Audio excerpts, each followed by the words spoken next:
গেল বছরের ঘরোয়া লীগ চ্যাম্পিয়ন মোহামেডান চলতি মৌসুমে শিরোপা ধরে রাখার লড়াইয়ে রীতিমতো ধুঁকছে।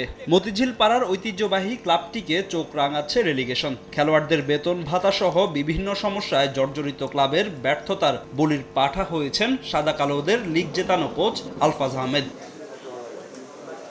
মোহামেডানের ফুটবলকে নতুন করে ঢেলে সাজাতে কোচের সঙ্গে পরিবর্তন আনা হয়েছে ম্যানেজমেন্টেও। টিম লিডারের দায়িত্ব পেয়েছেন দলটির সাবেক ম্যানেজার আমিরুল ইসলাম বাবু। দায়িত্ব পেয়ে পুরো দলের সঙ্গে বসেছেন তিনি, শুনেছেন ফুটবলারদের সমস্যার কথা। সেই সঙ্গে আগামী মৌসুমে চ্যাম্পিয়ন দল গড়ার প্রতিশ্রুতি দিয়েছেন তিনি।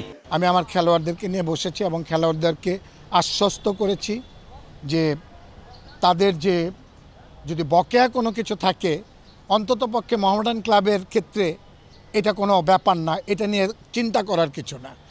ব্রেন ফ্রেশ করে, মাইন্ড ফ্রেশ করে সামনের দিকে এগিয়ে যাওয়ার জন্য তাদেরকে ভালো খেলতে হবে এবং ভালো খেলে বাকি 6টা ম্যাচ যাতে জয়লাভ করা যায় সেই দিকে সজাগ দৃষ্টি রাখার জন্য। তারাও আমার ব্যাপারে বুঝতে পেরেছে এবং বুঝতে পেরে তারাও আমাকে আশ্বস্ত করেছে যে বাকি ম্যাচগুলো তারা ভালো খেলবে।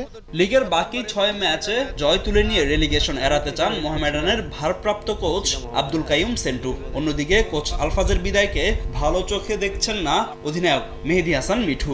অলরেডি মোস্ট অফ দুইটা ট্রফি ফেডারেশন কাপ, লিগের 2টা ট্রফি পাইছে।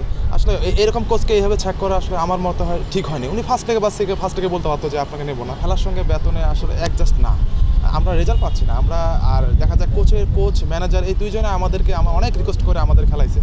প্র্যাকটিসে আমরা স্ট্রাইক করছি, প্র্যাকটিস করবো না, ওরা রিকোয়েস্ট করছে, আমরা খেলছি। আমরা কিন্তু কোনো ম্যানেজমেন্টকে পাইনি। হেড কোচ ছিলাম মোহামেডানের, আর দীর্ঘদিন মধ্যে অ্যাসিস্ট্যান্ট কোচ ছিলাম। বিভিন্ন ক্লাবেও আমি হেড কোচ হিসেবে কাজ করেছি।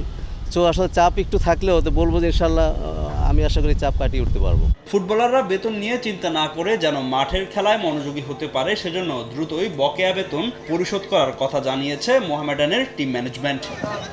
ফাহিম ইসলাম, সময় সংবাদ, ঢাকা।